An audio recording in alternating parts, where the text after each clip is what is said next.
Ce n'est pas agréable d'être britannique en ce moment. C'est même très embarrassant parce que le gouvernement se comporte horriblement mal. Il y a toute cette tension, ces disputes. Ce Parlement ne veut pas du tout du Brexit. Nous avons voté pour sortir il y a plus de 3 ans. Est-ce qu'ils sont incapables à ce point? Il faut trouver un moyen d'en finir, d'avancer. À mon avis, la meilleure solution consiste à trouver un accord et à l'approuver pour qu'on sorte le 31 octobre de façon concertée.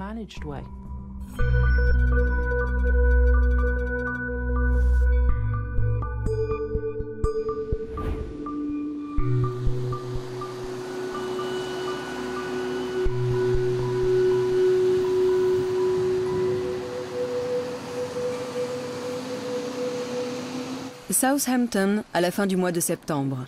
Une députée conservatrice rebelle se met en route pour Londres. La Cour suprême du Royaume-Uni vient de décider que la suspension du Parlement décidée par le Premier ministre Boris Johnson était illégale. La députée Caroline Knox doit donc retourner à Westminster pour y poursuivre sa lutte. Il y a 10 ans, elle s'est présentée pour la Chambre des communes, la Chambre basse britannique, en tant que Tory. Puis la crise du Brexit a éclaté.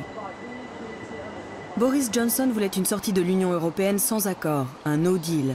Comme Caroline Knox y était opposée, elle a voté contre son propre gouvernement. La Grande-Bretagne est vraiment clivée sur ce sujet, dans des proportions totalement inédites. Dans ma circonscription, les gens me soutiennent énormément. Ils pensent que j'ai bien fait de voter contre le gouvernement. Mais il y a d'autres personnes qui veulent le Brexit, juste pour qu'on en finisse. Pour moi, ce qui compte le plus, ce sont les gens qui disent « Nous acceptons le résultat du référendum, mais alors, sortons de l'UE d'une façon sûre et contrôlée. » Suite à ce vote, Boris Johnson a exclu du Parti conservateur Caroline Knox et 20 autres députés rebelles. Cela aurait pu marquer la fin de sa carrière politique, mais en ce mercredi de septembre, il n'y a plus aucune certitude en Grande-Bretagne. 5 semaines avant la date prévue de sortie de l'Union, nul ne sait comment cette histoire va se dénouer.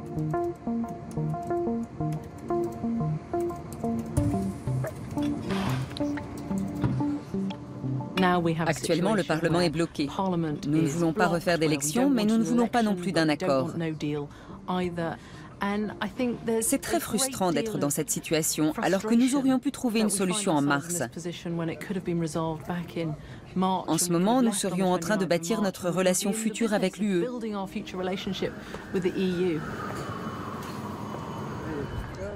Londres, 1 heure plus tard.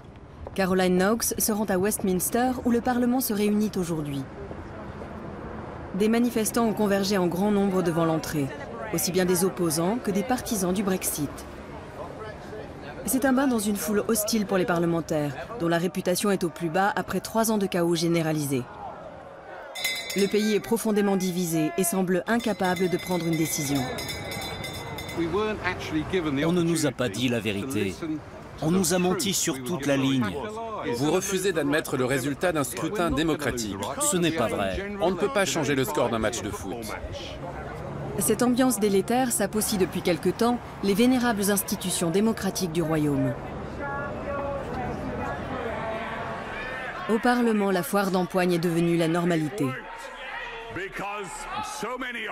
Beaucoup d'entre eux veulent nous empêcher de quitter l'Union européenne.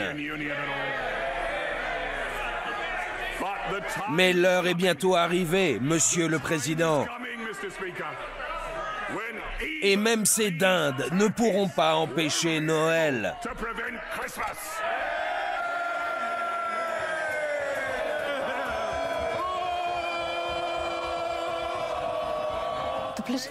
La situation politique est très tendue. Il y a de nombreuses divisions, que ce soit entre les partis ou à l'intérieur des partis. Les gens sont en colère, à cran. Que pensent les citoyens britanniques de ce triste et interminable feuilleton? Comment vivent-ils ces semaines d'incertitude totale, censées se terminer sur un Brexit au contour encore indéfini?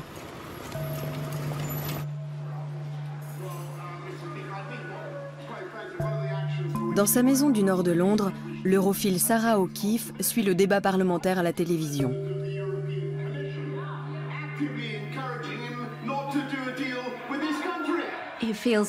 J'ai l'impression que c'est de pire en pire.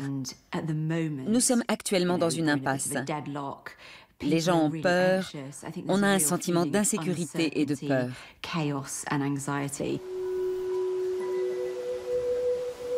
En 2016, Sarah a voté contre la sortie de l'Union européenne. Le choc de la défaite l'a amenée à entrer dans la lutte. Ce serait mieux pour notre pays de rester dans l'UE, pour notre économie, pour la défense du climat et celle de notre monnaie, et aussi pour la qualité de l'alimentation, ce qui est primordial. Au cours des 2 dernières années, cette mère de 4 enfants a très souvent battu le pavé. Nous l'avions déjà filmée en 2017, avant les élections générales britanniques, en train de tracter pour des candidats pro-européens. Le Brexit semblait encore bien loin. Have you heard of Open Britain? Can we tell you about Open Britain? À l'époque, une sortie de l'Union européenne sans accord semblait inconcevable. 2 ans plus tard, elle pourrait très bien se produire.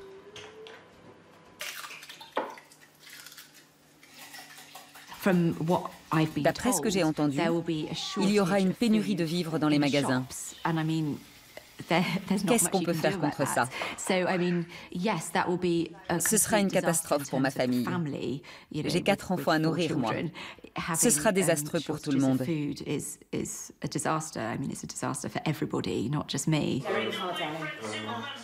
Les temps sont durs pour les opposants au Brexit comme Sarah. Leur combat de plusieurs années risque de se solder par une défaite totale. Une guerre des nerfs.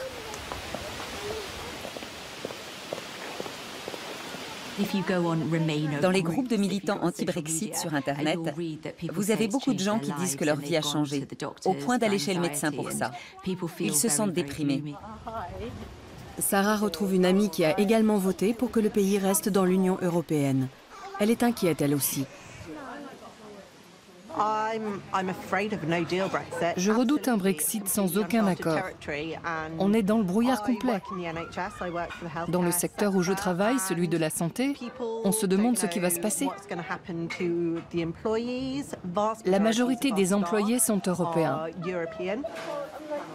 À cause de cette incertitude qui s'éternise, plusieurs amis européens de Sarah ont quitté le pays. En Grande-Bretagne, le Brexit occupe tous les esprits.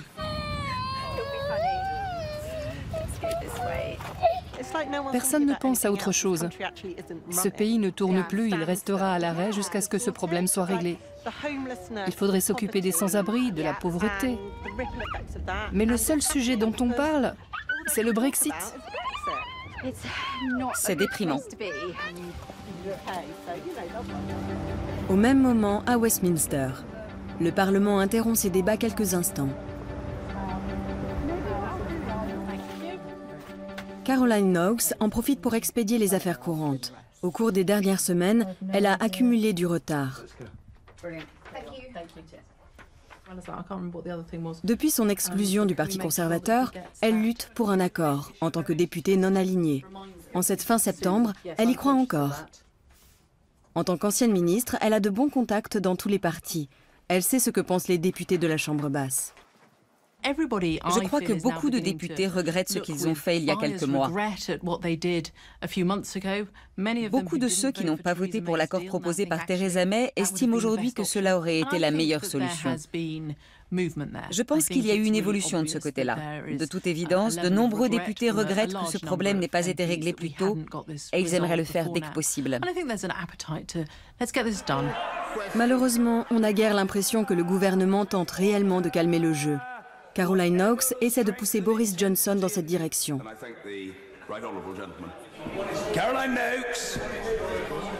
Monsieur le Président, ce qui importe dans cette Assemblée, ce n'est pas seulement le langage employé, mais le ton.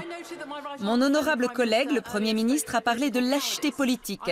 Je voudrais lui répondre en lui parlant de courage politique. La politique, c'est l'art du possible.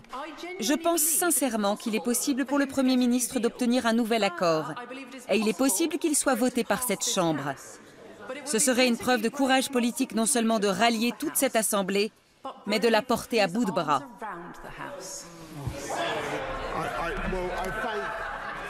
Je remercie ma très honorable collègue et je vais faire de mon mieux.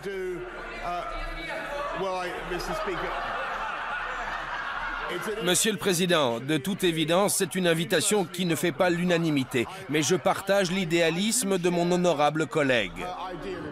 Le Premier ministre a tenu à le réaffirmer, ce sera lui qui mènera le pays au Brexit, coûte que coûte. Les Britanniques n'ont donc d'autre choix que de s'y préparer.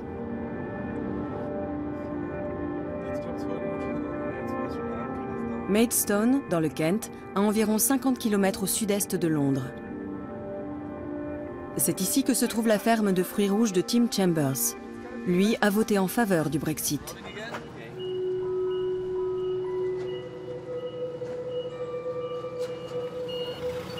Le chaos et l'incertitude ne semblent pas toucher ce grand agriculteur. La récolte de l'année est prête à être empaquetée et expédiée dans les supermarchés de tout le pays.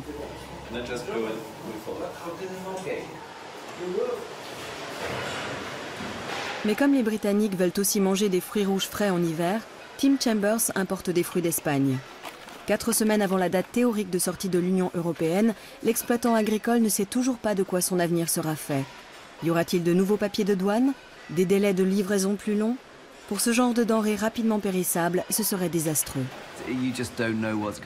Personne ne sait ce qui va se passer. J'espère qu'on fera preuve de bon sens pour ce qui est de l'importation d'aliments frais ou de médicaments, par exemple. Ce serait bien qu'il n'y ait pas de retard. Mais je pense que ce sera le cas. Je ne suis pas trop inquiet.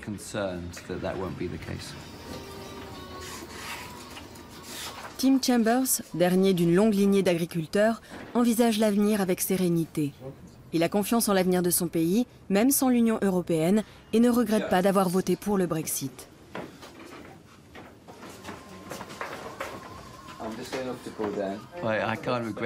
Je ne peux pas le regretter puisqu'il ne s'est encore rien passé. Évidemment, on devrait toujours se demander si on a pris la bonne décision à un moment donné, en ayant bien réfléchi aux conséquences possibles. Je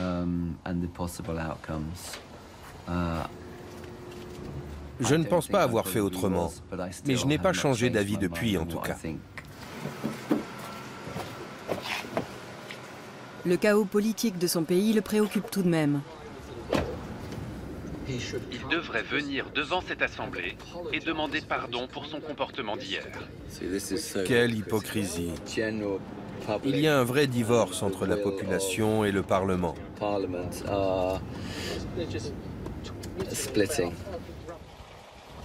Le fait qu'en 3 ans, les dirigeants britanniques n'aient toujours pas réussi à passer un accord avec l'Union européenne, Tim Chambers a du mal à l'admettre.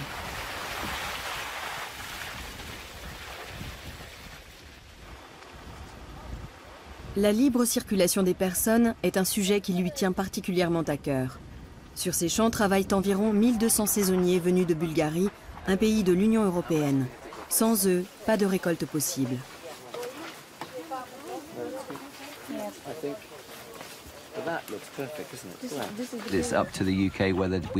C'est à nous de décider qui nous laissons rentrer et sortir. La Grande-Bretagne a besoin de dizaines de milliers de travailleurs venus de l'étranger chaque année, pas seulement dans le secteur de l'agriculture. Je suis inquiet, oui, mais le gouvernement a bien conscience de ce problème. C'est important d'inspirer confiance pour que les gens qui viennent travailler ici sachent que la situation restera stable. Beaucoup de ces travailleurs bulgares viennent ici depuis des années. Dans leur village natal, on dépend de l'argent qu'ils gagnent dans ces champs. L'optimisme délibéré de leur patron semble contagieux. Sally Hotchoff, l'actuel directeur de la ferme, affiche lui aussi sa confiance.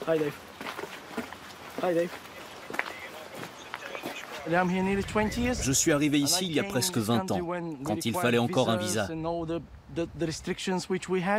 Je pense que si on veut travailler et contribuer à l'économie de ce pays, on est sûr de trouver un emploi. Il y a toujours eu des gens venant d'ailleurs, d'Irlande, d'Inde, que sais-je encore.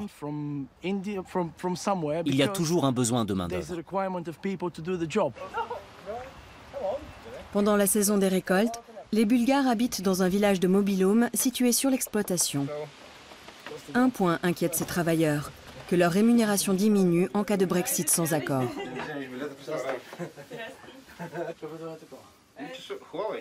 Je pense que la livre va chuter un peu, mais pas pendant longtemps. On est en Grande-Bretagne, pas en Bulgarie.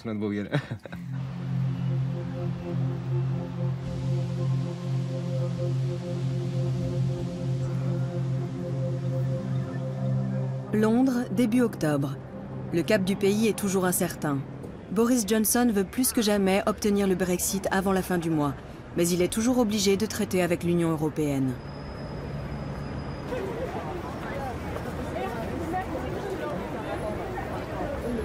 Pour Sarah O'Keefe, militante anti-Brexit, c'est une maigre consolation. Elle se bat depuis des années contre un no deal. Maintenant que plane la menace d'une sortie de l'Union européenne sans accord, elle va encore plus loin dans ses idées. Selon elle, il ne reste plus qu'un seul moyen de sauver ce pays. Comme on ne peut pas sortir de ce pétrin, je pense que la solution serait d'organiser un nouveau vote. Ça ne consisterait pas à refaire le scrutin à l'identique, mais à faire un vote populaire. Cette fois-ci, il y aurait plus de choix. Quel type de Brexit souhaitez-vous, celui-ci ou celui-là? Voulez-vous rester dans l'Union européenne? Comme ça, les électeurs pourraient prendre une décision en connaissance de cause. Ce samedi après-midi, Sarah rejoint d'autres militants. Après 3 années de chaos, de plus en plus de Britanniques europhiles voient en une deuxième consultation, c'est-à-dire le People's Vote, leur dernier espoir.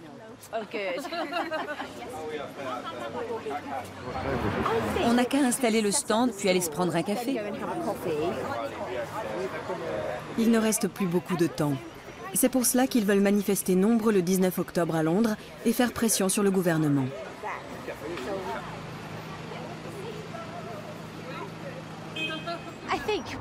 Nous nous sentons tous un peu désemparés, désespérés même. C'est pour ça que ça fait du bien de militer, d'agir avec d'autres personnes. Ça permet de travailler ensemble à essayer d'améliorer la situation. Nous y croyons. Sarah et ses camarades veulent informer les passants sur la grande manifestation à venir. Dans le quartier chic de Hampstead Heath, où ils se sont installés aujourd'hui, une majorité des habitants se sont prononcés pour rester dans l'Union européenne. Les autocollants placés sur le Brexometer, un sondage sous forme de tableau, montrent une certaine diversité d'opinions, qui se reflète dans les discussions. Franchement, je respecte totalement votre initiative, mais je pense qu'il faut avancer. Et j'étais moi-même une anti-Brexit convaincue. Actuellement, le pays est au point mort. Ce n'est pas bon du tout. Le Parlement ne fait rien d'autre. Les politiciens non plus. Avancer, ce n'est pas si évident. Comment faire? C'est horrible de changer, c'est sûr. Personne n'aime le changement. Ne vous emportez pas. Je ne m'emporte pas. Moi, je pense... Laissez-le faire son boulot. Imaginez qu'on soit le 1er novembre. Toute cette conversation est absurde. C'est la folie du monde dans lequel nous vivons. Vous savez quoi? Passez à autre chose. Si même des opposants au Brexit veulent en finir le plus vite possible, qu'en est-il de ceux qui avaient voté pour en 2016?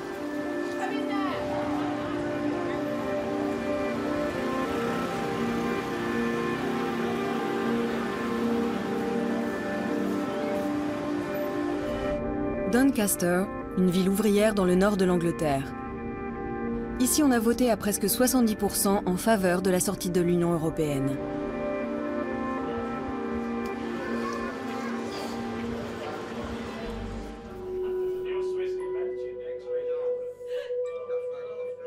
C'est le cas de Louise Emery. Cette tenancière de pub espère que le Brexit va enfin être appliqué. 3 ans après le vote, beaucoup sont à bout. Sur les réseaux sociaux, il y a de plus en plus de messages de gens en colère qui affirment que ça va mal finir. Hier, j'en ai vu un qui disait « Ça va être la guerre civile dans ce pays si on ne règle pas cette histoire ». C'est devenu monnaie courante. Si c'était à refaire, Louise voterait à nouveau pour la sortie de l'Union européenne. Elle décrit avec fierté son pub, le Three Horseshoes, comme le pub du Brexit. Elle prévoit même de faire une grande fête le 31 octobre. Elle n'est pas du tout inquiète des éventuelles conséquences d'une sortie de l'Union européenne sans accord.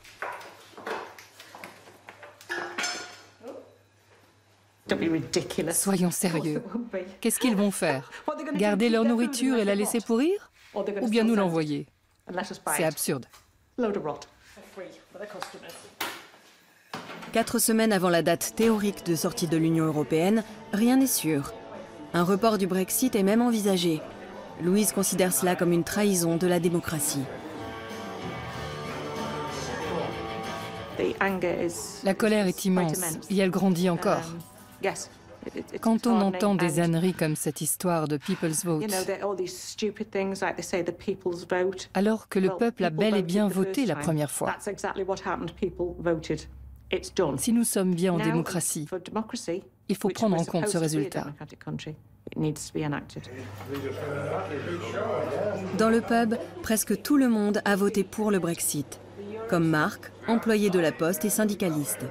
Ses camarades et lui se sentent trahis par la classe politique britannique. Les gens croient encore à la démocratie. Mais pour combien de temps encore avec ce gouvernement? Je ne sais pas. Ces gens-là sapent toutes nos valeurs, tout ce pourquoi nous nous sommes battus. Mon père, paix à son âme, était un fervent socialiste. Il aurait été horrifié de voir ce qui se passe. Il n'arriverait pas à y croire. Notre vote n'est pas respecté. C'est ahurissant qu'ils continuent comme ça. C'est ridicule. Ils nous font tous passer pour des idiots. Ils tournent en rond au Parlement. Ils se disputent sans arrêt entre eux. Cela fait longtemps que la colère et la frustration couvent ici. Autrefois, Doncaster était une fière ville industrielle avec des mines de charbon et des constructeurs ferroviaires. Mais les gisements et les usines sont fermés depuis longtemps.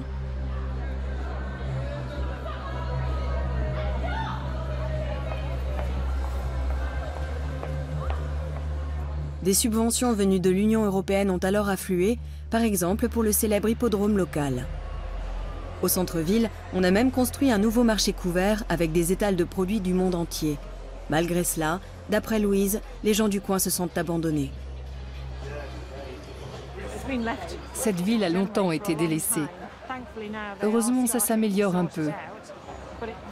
Il fallait faire quelque chose. C'était déprimant ici. C'était horrible. Louise ne pense pas qu'une sortie de l'Union européenne nuirait à l'économie de la ville, malgré toutes les prédictions négatives.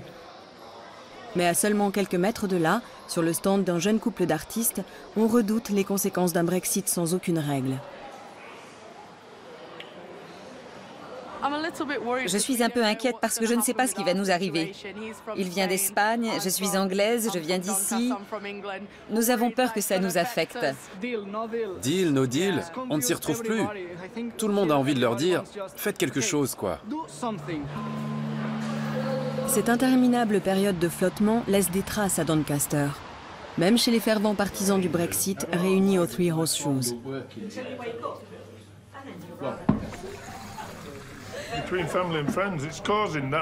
Ça crée des tensions dans les familles, entre amis. C'est pour ça qu'on en a vraiment marre.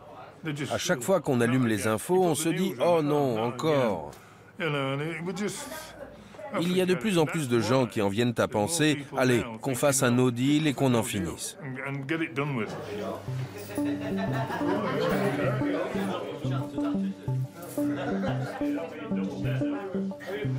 Mais alors que de plus en plus de Britanniques se préparent à un no deal, un nouveau rebondissement se produit. Boris Johnson parvient à négocier un nouvel accord avec l'Union européenne. Il doit à présent le faire adopter par le Parlement. Lors d'une session extraordinaire le 19 octobre, surnommée le Super Samedi, la décision doit être prise, mettant fin une fois pour toutes à la crise du Brexit.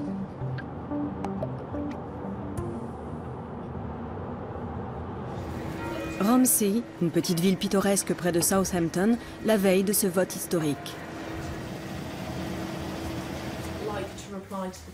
Caroline Knox est revenue dans sa circonscription.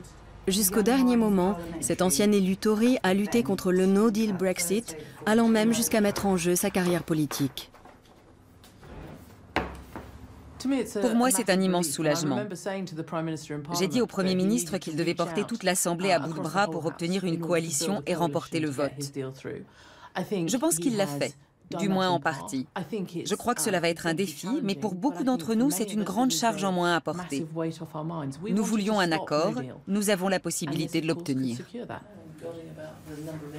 Il n'est pas du tout évident que le Premier ministre obtiendra la majorité. Caroline Knox reçoit plusieurs appels d'anti-Brexiters menaçant de voter non.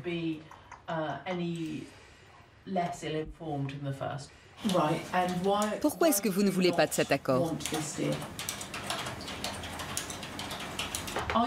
Vous n'avez pas peur que l'UE refuse ce report et que nous nous retrouvions sans aucun accord?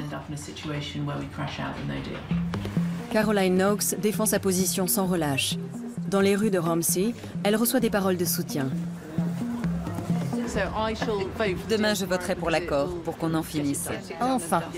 C'est ça. Contente de vous avoir vu ce matin. Mais comme beaucoup d'élus britanniques, elle reçoit aussi des doléances et des témoignages de frustration de ce pays divisé. Ce sont les Brexiters radicaux qui la détestent le plus. J'ai rencontré des gens qui m'ont dit que je méritais d'être tuée pour avoir donné plus de temps au Parlement pour débattre. Et j'ai reçu des menaces de mort par email, des gens qui souhaitaient ma disparition.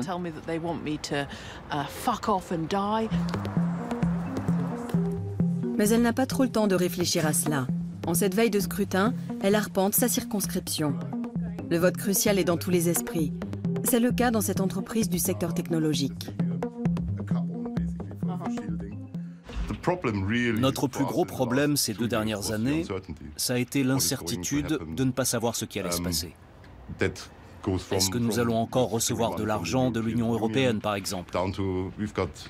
Nous avons aussi des clients ici qui exportent vers l'Union européenne et qui sont dans l'expectative. Je ne suis pas sûre que cet accord passe. Ça s'annonce très serré.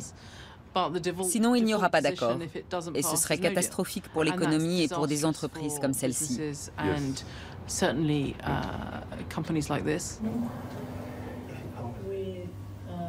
Caroline Knox souffle un peu avant la frénésie de demain. Elle reconnaît qu'elle aussi, elle est fatiguée par la crise du Brexit. Il y a des moments où je déprime, où je me dis que je devrais laisser tomber parce que ça n'en vaut pas la peine. J'espère que cet accord sera approuvé par le Parlement et que nous pourrons enfin commencer à remettre le pays d'aplomb, après cette période qui a complètement divisé le pays. Londres, le lendemain matin. Nous sommes le 19 octobre, le super samedi que tout le pays attend. La sortie de l'Union européenne pourrait être décidée aujourd'hui même.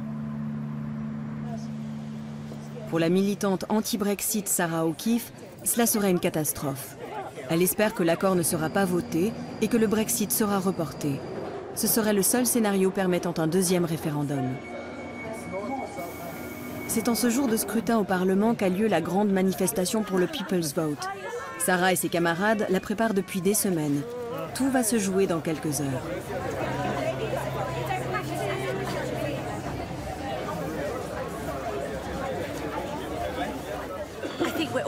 Nous sommes tous très inquiets de savoir ce qui va se passer aujourd'hui. Les députés risquent de voter pour l'accord proposé par Boris Johnson, ce qui serait vraiment terrible. Mais il reste encore de l'espoir, et nous nous battrons jusqu'au bout. Lorsque Sarah et son groupe atteignent le quartier de Westminster, il y a déjà des milliers de gens dans les rues. S'agit-il là du dernier grand rassemblement des europhiles dans ce pays ?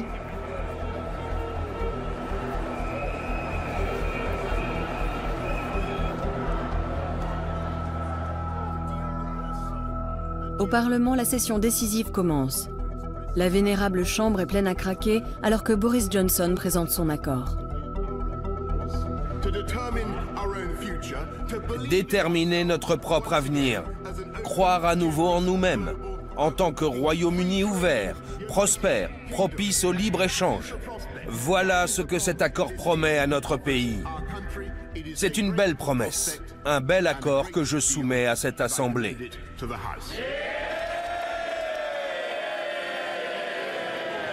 À l'extérieur, la foule ne cesse de grossir. Les manifestants se dirigent vers le palais de Westminster et réclament un deuxième référendum à grands cris.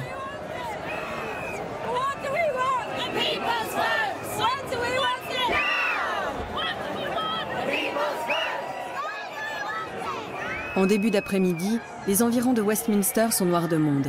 Des centaines de milliers de personnes sont dans les rues et attendent le résultat du vote.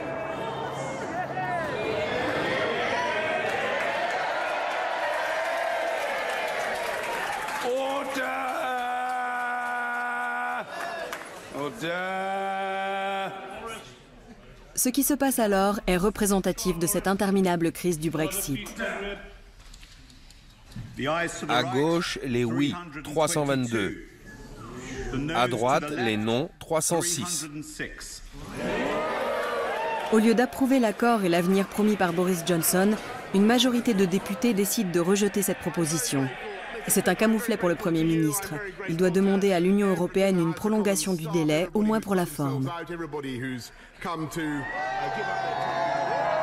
À l'extérieur, c'est l'euphorie. Ce vote redonne un peu d'espoir au camp des anti-Brexit.